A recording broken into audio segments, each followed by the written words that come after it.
नमस्ते। आज मेरे साथ प्रोफेसर अभय दुबे के साथ मेरी बातचीत है। वैसे नॉर्मली तो मंगल को इस बातचीत को अभय दुबे साहब के साथ ज्ञानेश जी करते हैं, लेकिन आज ज्ञानेश जी हैं नहीं तो मैं उसको स्टॉप गैप कर रहा हूँ। अभय भाई स्वागत है। अभय भाई, आज बहुत ज्यादा हल्ला है कि भारत एआई समिट कर रहा है। मुझे कुछ सुन के अजीब सी चीज ये लगती है कि एक ऐसा देश जिसका अपना एक ऑपरेटिंग सिस्टम तक नहीं बना पाया है, आज एंड्रॉयड और आईओएस के अलावा जो जो सब अमेरिकन हैं, चाइना का अपना है, चीन के रशिया के पास कुछ है, यहाँ तक कि जो मैंने सुना है कि इवन ईरान के पास भी कुछ ऑपरेटिंग सिस्टम्स है। भारत एक अकेला निराला देश है जो अपने को वाहवाही तो पीठ ठोकता है कि हमारे पास इतने सब्सक्राइबर इतने वो, लेकिन हमारे पास ना कोई ऑपरेटिंग सिस्टम है ना कोई मीडियम है, चाहे गूगल हो, चाहे मेटा हो, चाहे एक्स हो, ये सब अमेरिकन। ऐसे में एआई सिस्टम यहाँ जो कॉन्फ्रेंस हो रही है वो मतलब जमीन पे कितनी है, और या ये सिर्फ एक वो जो मोदी जी का स्पेशलाइजेशन है इवेंट मैनेजमेंट वो है? देखिए, मैं तो अगर आप इजाजत दें और ये ना कहें कि मैं बहुत बढ़ चढ़ के बातें कर रहा हूं, मेरा मानना है कि मोदी जी ने प्रगति मैदान के भारत मंडपम में जो तथाकथित एआई महाकुंभ किया है, वो मोदी जी के भी जीवन का सबसे बड़ा फर्जीवाड़ा है। मोदी जी ने बहुत सारे फर्जीवाड़े किए हैं। यहाँ फर्जीवाड़ा का मतलब है झूठा नैरेटिव चलाना, गुलाबी तस्वीर दिखाना। मोदी जी के पूरे 11 साल के शासनकाल में देखें तो एक सिलसिला है इसका पूरा, और बस पलट के मोदी जी से पूछा नहीं गया है, पूछा जाता है तो वो जवाब नहीं देते हैं कोई भी है। देखिए, मोदी जी और ज्ञानेश कुमार जी की रणनीति एक ही है, किसी बात का जवाब मत न देना। ज्ञानेश कुमार जी भी चुप रहते हैं, मोदी जी भी किसी चीज का कोई जवाब नहीं देते, वो अपना काम करते रहते हैं, वो अपना फर्जीवाड़ा चलाते रहते हैं। और जो एआई वाला है, ये इतना ज्यादा प्रोनाउंस्ड है, इतना साफ तौर पर दिखाई पड़ रहा है कि टाइम्स ऑफ इंडिया जैसे जो अखबार हैं, जो आमतौर पर व्यवस्था परक अखबार हैं, सरकार परस्त अखबार होते हैं, हमेशा से रहा है। टाइम्स, जब अंग्रेजों के जमाने में टाइम्स ऑफ इंडिया अंग्रेजों की हिमायत करता था, फिर सरकार बदल गई तो फिर वो इनकी सरकार की हिमायत करता है। कांग्रेस सरकार होगी तो कांग्रेस की हिमायत करेगा, बीजेपी सरकार तो बीजेपी की हिमायत करेगा। वो भी कह रहा है कि अपने संपादकीय में लगातार 2 दिन से उसके संपादकीय आप पढ़, वो भी कह रहा है कि ये सब जो दावे किए जा रहे हैं ये हो ही नहीं सकता है, ये भारत में संभव ही नहीं है दावे। कल ही मैंने दुबई की एक फर्म के सीईओ के साथ एक लंबी बातचीत की एआई के सवाल पर। उन्होंने भी बिल्कुल स्पष्ट कर दिया कि भारत एआई का सिर्फ प्रयोक्ता है, भारत एआई का केवल इस्तेमाल कर सकता है। भारत के पास एआई के मामले में कोई योगदान करने का कोई ना आधार है, ना क्षमता है, ना इतना पैसा है, कुछ भी नहीं है, ना दिमाग है, ना योग्यता है, कुछ भी नहीं है। भारत की जो आईटी कंपनियां हैं, जिनमें सबसे बड़ी इन्फोसिस है, ये अजीम प्रेमजी की कंपनी है, ये जो बड़ी बड़ी कंपनियां भारत की हैं, ये कंपनियां केवल सॉफ्टवेयर मेंटेनेंस की कंपनियां हैं, सॉफ्टवेयर बनाती भी नहीं है। मैं स्पष्ट कर दूंगा आपको, दुनिया के बड़े बड़ी कंपनियों में जो बड़े पैमाने पर कंप्यूटर लगे हुए हैं, जो सॉफ्टवेयर का काम होता है, उसकी मेंटेनेंस की सर्विस देती हैं। उस सर्विस से पिछले 10-15 साल से ये बहुत बड़े पैमाने पर विदेशी मुद्रा कमा रही हैं और भारतीय अर्थव्यवस्था को समृद्ध कर रही हैं, इसमें कोई शक की बात नहीं। ये उनकी उपलब्धि है। लेकिन इन कंपनियों से ये उम्मीद करना कि वो एआई के क्षेत्र में कोई योगदान करेंगी, वो नहीं कर सकती हैं। मैं आपको एक छोटा सा उदाहरण दे दूं। इन्फोसिस ने आज से करीबन 10-11 साल पहले विशाल सिक्का नाम के एक बड़े आईटी इंजीनियर को अमेरिका से आयात किया। आपने नाम सुना होगा, अखबारों में बड़ी बड़ी तस्वीरें आई थी उनकी, और उनको इन्फोसिस में अपना बहुत बड़ा उन्हें चार्ज दिया। इन्फोसिस में उन्होंने तुरंत सुझाव दिया कि आप एआई में इन्वेस्ट करना शुरू कर दीजिए। नारायण मूर्ति साहब समझ ही नहीं पाए इसका मतलब क्या है, उन्होंने साफ इनकार कर दिया। विशाल सिक्का ने कुछ दिन काम किया, वो अपने फिर वापस चले गए। तो जानते थे कि ये तो मेंटेनेंस कंपनी है, यहाँ तो कुछ हो नहीं सकता। तो जबकि 2017 में चीन ने एआई में इन्वेस्ट करना शुरू किया। आज क्या स्थिति है? आज स्थिति है कि एआई में अमेरिका एक निस्संदेह लीडर है। अमेरिका के पास 40 एआई मॉडल्स हैं, 40 नंबर 1 पे है। नंबर 2 पे कौन है? चीन, उसके पास 15 एआई मॉडल है। यानी अमेरिका चीन से बहुत आगे है, लेकिन फिर भी चीन के पास 15 एआई मॉडल है। उसके बाद यूरोप भी इस मामले में पिछड़ा हुआ है। यूरोप के पास केवल 3 एआई मॉडल है। ये स्टैनफोर्ड यूनिवर्सिटी की जो एआई इंडेक्स है, मैं उसकी रिपोर्ट दे रहा हूं आपको। भारत इसमें कहीं दूर नाम ही नहीं, दूर दूर तक कहीं कुछ है ही नहीं। भारत में ये पूरे ग्लोबल साउथ का कोई कंट्री नहीं है, मतलब कोई है ही नहीं। सिर्फ 3 दुनिया में देश हैं, मतलब 3 पॉलिटिकल एंटिटी हैं, यूरोपीय यूनियन कह सकते हैं, उनके सारे देशों के मिलाकर पास 3 एआई मॉडल हैं। चीन के पास 15 एआई मॉडल, इसमें डीप सीक नाम का एक बहुत मशहूर मॉडल है, मतलब जो उसने अमेरिका के तरीके से अलग तरीके से बनाया है, मतलब तो कम शक्ति के आधार पर बनाया गया है। और यूएस बहुत आगे है सबसे, उसके पास 40 एआई मॉडल है, आप अंदाजा लगाइए। इसके बाद एआई की एक और इंडेक्स है आनंद जी, जो आईएमएफ एआई इंडेक्स है। आईएमएफ एआई इंडेक्स 174 देशों की है। वो एआई मॉडल्स के पर आधारित नहीं है, और भी कई, उसमें भारत का नंबर क्या है, 72वां है उसमें। तो भारत इसमें एआई में कहीं है ही नहीं। अब आप मैं बताता हूं भारत की औकात क्या है एआई के मामले में, क्यों ये पूरा हो रहा है जो फर्जीवाड़ा है, इससे साबित होगा। निर्मला सीतारमण ने इस बार जो बजट पेश किया था, इससे पहले जो बजट पेश किया था पिछले साल, तब उन्होंने एआई के डेवलपमेंट के लिए भारत में 2000 करोड़ रुपए की रकम अलॉट की थी। जब सर्वे हुआ जो बजट से पहले होता, तो उसमें पता चला कि भाई जो भारत का एआई मिशन है, उसने केवल तो 800 करोड़ रुपए खर्च किए एक साल में, यानी 1200 करोड़ रुपए पड़े हुए उसमें सड़ रहे हैं उस खाते में। तो इस बार वो बजट जो 2000 करोड़ को था, उसको काट के आधा कर दिया गया। यानी इस बार हमने पिछले बजट के मुकाबले 1000 करोड़ ही आवंटित किया है एआई में। इससे आप अंदाजा लगा सकते हैं कि हम पैसा अगर पैसा तो एक तो है नहीं भारत के पास इतना, दूसरा पैसा हो भी तो उसको खर्च नहीं कर सकते, क्यों? खर्च करने के लिए तो आपको वो चाहिए ना, एक एनवायरनमेंट चाहिए, एक अकल चाहिए, एक वो चाहिए। भारत में जो सॉफ्टवेयर इंजीनियर होते हैं, वो केवल आपका कंप्यूटर दुरुस्त कर सकते हैं, आपका सॉफ्टवेयर रन कर सकते हैं। वो एआई इनोवेटर्स नहीं है उनमें से कोई। अगर होता तो एआई अपने अपने अपने दम पे कुछ बना के देता।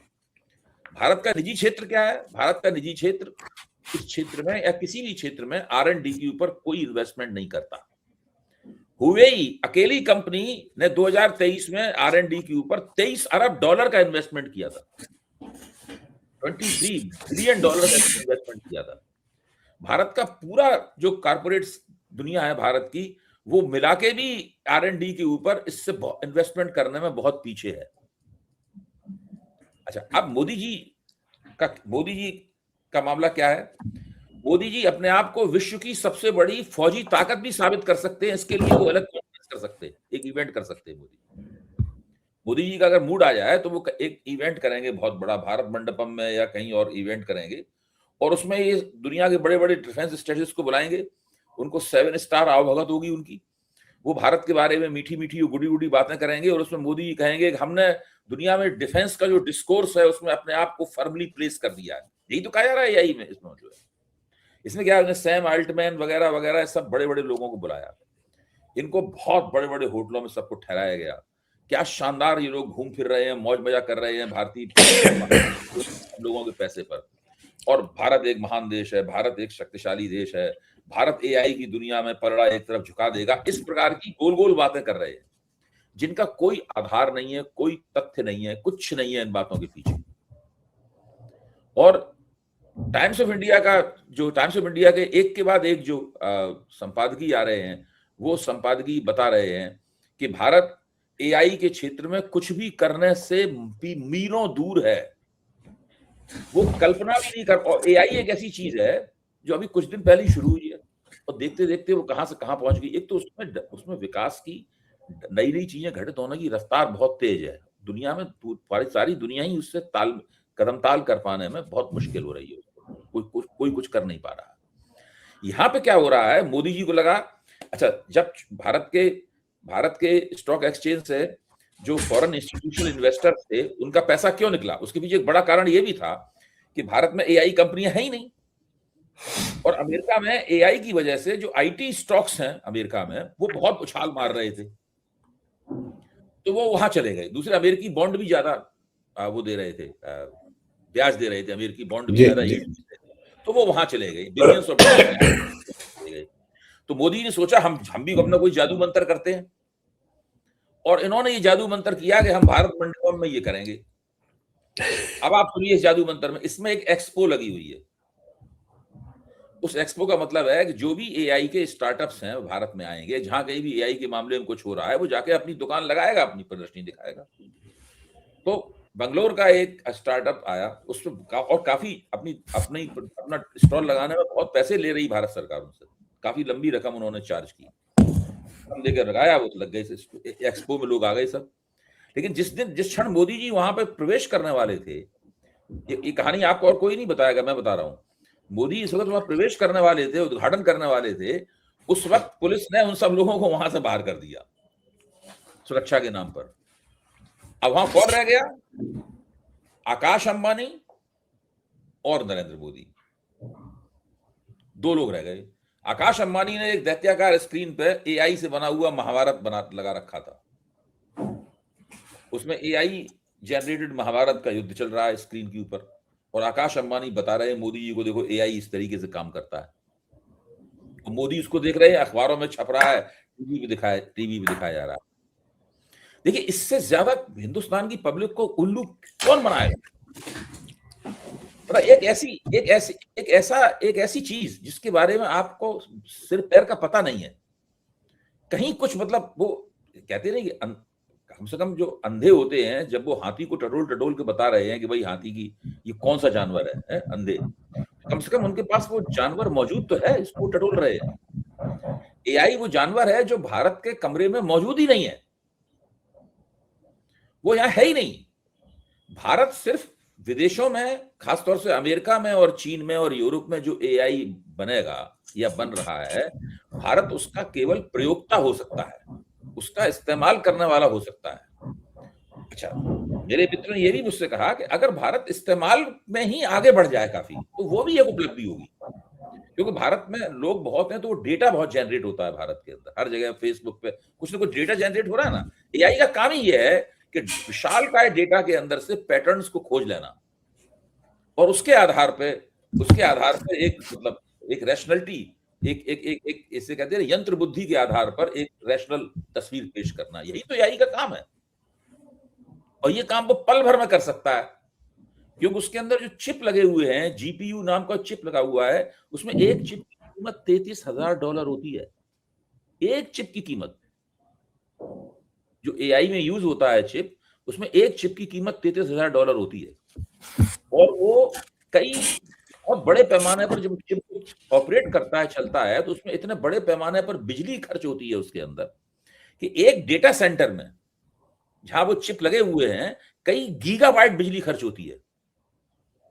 ऐसा समझा जाता है कि भारत में जो एक डेटा सेंटर है एआई का, अगले 3 साल में वो इतनी बिजली खर्च करेगा जो पूरी दिल्ली की बिजली की जरूरत से ज्यादा है।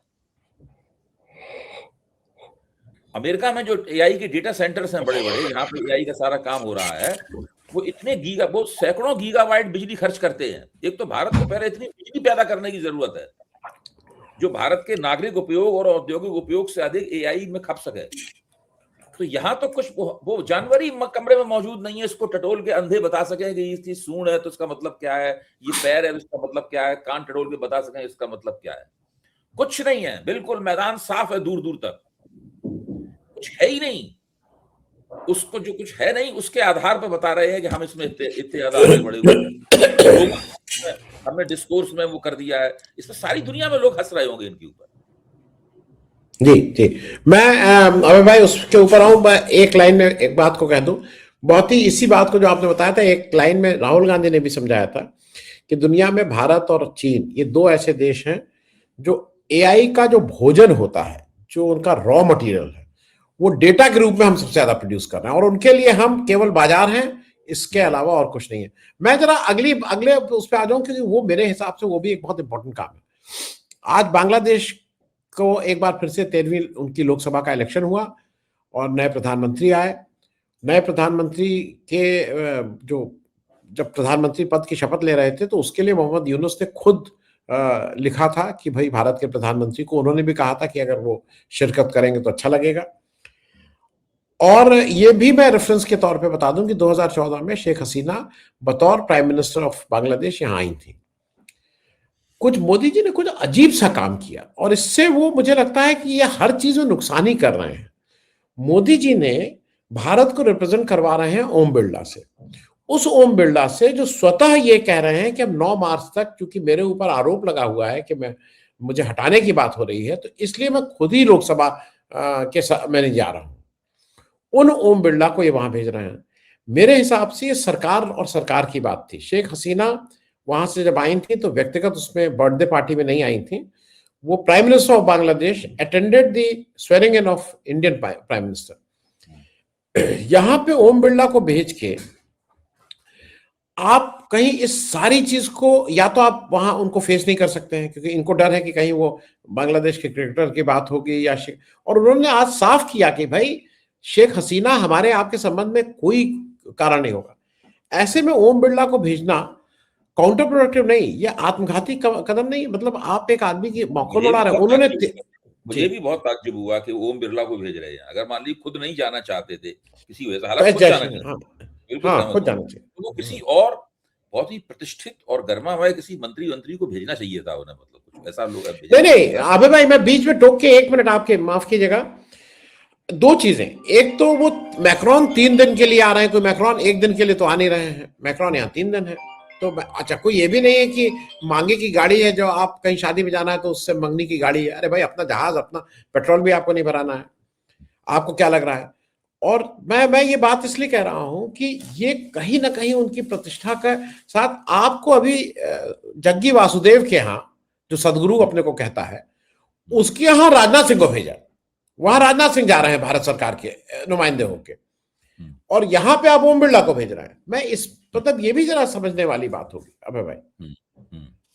जी नहीं, आप बिल्कुल ठीक कह रहे हैं। मोदी जी तो गलतियां कर रहे हैं। मेरे ख्याल से पिछले 1.5-2 महीने मोदी जी के लिए गलतियों का एक बहुत लंबा सिलसिला है, और इन गलतियों से जो भाजपा को और मोदी जी को जो राजनीतिक नुकसान हो रहे हैं, छवि संबंधी और पार्टी को जो नुकसान हो रहे हैं, इनका मानना है कि ये सब नुकसान होते रहे, हम तो SIR के जरिए सारे नुकसानों का निपटारा कर लेंगे। इनके पास एक वो हथकंडा है कि SIR हो रही है, SIR के जरिए हम सारे नुकसानों का निपटारा कर लेंगे। हम 15 दिन के अंदर हमने यूपी में 52 लाख वोटर जोड़ दिए हैं वोटर लिस्ट में, और चुनाव जीतने का जो पूरा अपना वो है ना, वो हमने पहले से कर लिया है। तो इसलिए ज्यादा इन्हें नुकसानों की फिक्र नहीं है। नुकसान होते रहे, वो SIR के जरिए सारी भरपाई हो जाएगी। लेकिन भाजपा बहुत बुरी तरीके से फंसी हुई है। बहुत बड़े बड़े मसले ऐसे हैं, इस पर मोदी जी एक शब्द भी नहीं बोले हैं। मेरा मानना है कि देश में बहुत बड़ा किसान आंदोलन होने की संभावनाएं बहुत ज्यादा बढ़ गई हैं, और कुछ भी हो सकता है। आगे आने वाला समय जो है, वो राजनीतिक रूप से भाजपा और मोदी जी के लिए काफी परेशानी का सबब हो सकता है। मैं एक दो चीजें और छोटी छोटी हैं, क्योंकि एक आज ऐसी खबर आई पेपर में जो जिससे मुझे लगा कि कुछ चीजों, निकोबार आइलैंड में एक 93,000 करोड़ के इन्वेस्टमेंट को क्लियरेंस मिला है। वो पूरा वहां पे कितने पेड़ कट रहे हैं, पुरानी रिपोर्ट में मैंने ठीक से पढ़ी थी। नेशनल ग्रीन ट्रिब्यूनल वहां के पेड़ कटवा रहा है, उस पेड़ को कह रहा है कि उसके एवज में हरियाणा में पेड़ लग जाएंगे। कुछ अजीब तरह की बात है। निकोबार बिल्कुल एक ट्राइबल एरिया है, संरक्षित है। उसमें अगर नेशनल ग्रीन ट्रिब्यूनल इस तरह की बात कर रहा है तो ये पूरी तरह से साफ जाहिर है कि, मैं लार्जर उस पे नहीं जा रहा हूं, कि अब सब कुछ कंट्रोल कैपिटल मतलब पूंजीवाद कर रहा है। इसमें कहीं कोई दो राय नहीं है। मेरे ख्याल से तो पहले भी यही स्थिति थी, लेकिन आपने एक नया उदाहरण दिया है, इससे बात और स्पष्ट होती है। मेरा मानना है कि पूरे भारत को जो है, जो भारत की अपनी कॉर्पोरेट पूंजी है, उस कॉर्पोरेट पूंजी को दे ही दिया गया है। जो इलाके जैसे कृषि का क्षेत्र में कॉर्पोरेट पूंजी का पेनिट्रेशन कम था, तो वो भारत की कॉर्पोरेट पूंजी को देते ज्यादा हंगामा होता। 2 बार देने की कोशिश भी की, 3 कृषि कानूनों के जरिए देने की कोशिश की, और आते ही भूमि अधिग्रहण कानून बनाया था, उसके जरिए कोशिश की, वो कोशिश नाकाम हो गई। तो अब जो अमेरिका से ट्रेड डील कर रहे हैं, उसके जरिए वही काम हो जाएगा। भाई, भारत की कॉर्पोरेट पूंजी अमेरिकी कॉर्पोरेट पूंजी की मातहत एजेंट के तौर पर भारत में बड़े पैमाने पर काम करेगी, और भारत की जो खेती है उसका कॉर्पोरेटाइजेशन होगा। वो दोनों सब मिलकर करेंगे सारा। तो विदेशी अमेरिकी आका और भारत में उनके ये जो अरबपति एजेंट्स हैं, मतलब ये सारा का सारा काम करेंगे। उसके लिए पूरी जमीन बन चुकी है, और इसी के खिलाफ जी। अबे भाई, मैं एक और चीज, क्योंकि हम लोग उस दिन नई परख पे, उस पे हम लोगों ने काफी विस्तार में चर्चा की थी। दो एक साथ डेवलपमेंट हुए हैं। निखिल गुप्ता वाली बात मैंने बताया था, क्योंकि जो मुझे हरदम ये आशंका है कि जो जब ट्रम्प ये कहता है कि I can रूइन his career, I can रूइन his career, तो हम लोग का कहीं और जाता था कि शायद कोई एप्स्टीन फाइल या कुछ इस तरह का है। लेकिन निखिल गुप्ता वाला मामला लेके ये लग रहा है कि वो विकास यादव, निखिल गुप्ता, ये सब लोग फंसे हुए हैं। भारत सरकार बिल्कुल चुप्पी, मतलब इतनी कस के चुप्पी है। मोदी जी चुप हैं जनरल नरवाने पे, मोदी जी चुप हैं ट्रेड डील पे, मोदी जी चुप हैं एप्स्टीन पे। और जी। आज ट्रम्प का स्टेटमेंट आया है कि साहब हम तो बरी हो चुके हैं। ट्रम्प ने उसमें कहा है एप्स्टीन में भाई कि हमें सब कुछ हो गया जांच पड़ताल, हम तो बरी हो गए। हम्म। ऐसे में निखिल गुप्ता वाला जो केस है वो कितना डैमेजिंग हो सकता है लॉन्ग टर्म में, क्योंकि 29 मई को उसकी सजा सुनानी है। मुझे तो लगता है ये है कि ये पीठ पीछे एक कोई डील करवा दी गई है, जिसमें निखिल गुप्ता ने अपना अपराध, निखिल गुप्ता ने शायद स्वीकार कर लिया होगा, या वो अपना अपराध स्वीकार कर स्वीकार लेगा। किया है, नहीं नहीं, स्वीकार कर लिया है। हाँ, कर लिया स्वीकार है। कर लिया। उसके बदले उसको 8 या 10 साल की कोई एक ऐसी सजा दे दी जाएगी जो अन्यथा और भी ज्यादा बड़ी सजा होती।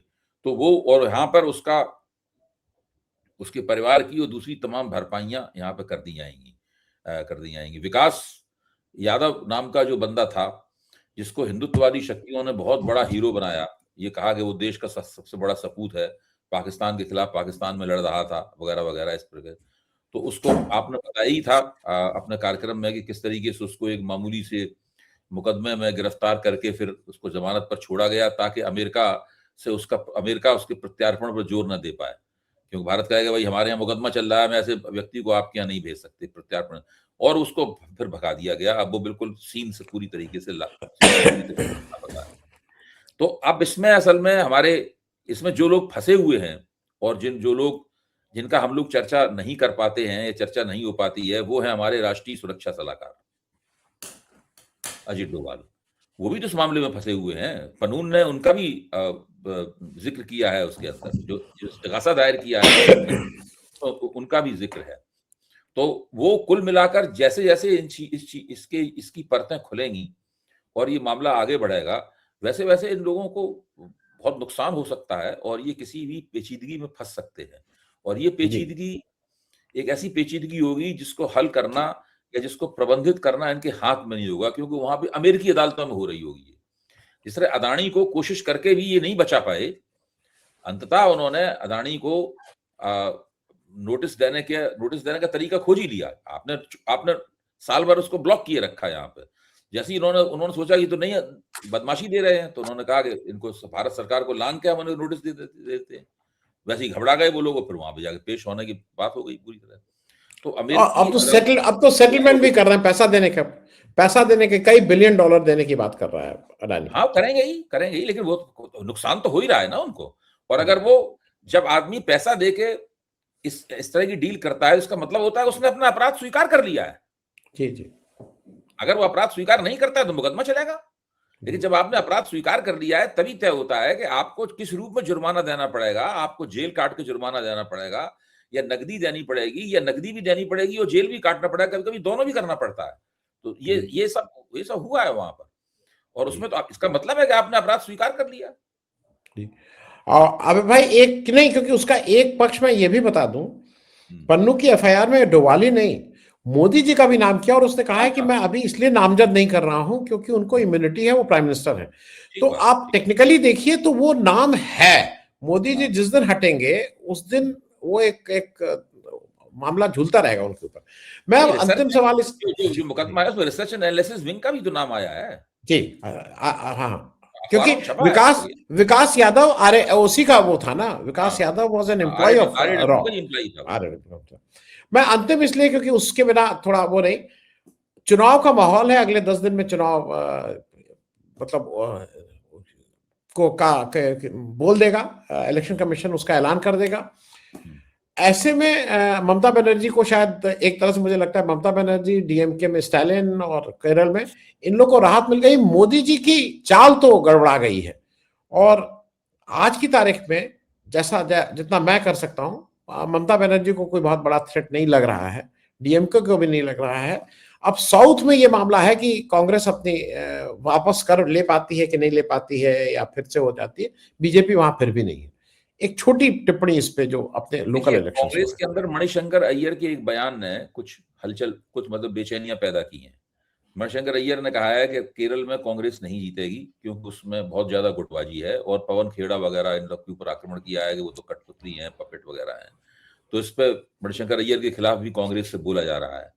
मुझे लगता है कि कांग्रेस के भीतर का मामला है, क्योंकि मणिशंकर अय्यर बिल्कुल हाशिए पे पड़े हुए हैं और उनका कांग्रेस के लिए कोई महत्व नहीं रह गया है। अलग से उन्होंने अपना स्वतंत्र एक चैनल भी शुरू कर दिया है, इस पर वो अपनी राय वगैरह व्यक्त करते रहते हैं। मैं ये मानता हूं कि मणिशंकर अय्यर ने नरेंद्र मोदी के ऊपर जो टिप्पणियां एक जमाने में की थी, जिनके लिए मणिशंकर अय्यर को कई बार कटघरे में खड़ा किया गया, आज जब मैं सिंहावलोकन करता हूं, यानी पीछे मुड़कर उन टिप्पणियों को देखता हूं, तो जिस दिन नरेंद्र मोदी सत्ता में नहीं रहेंगे तब लोग याद करेंगे मणिशंकर अय्यर ने जो कहा था वो गलत नहीं था, और उस बात को बार बार दोहराया जाएगा। मेरा आकलन ये है।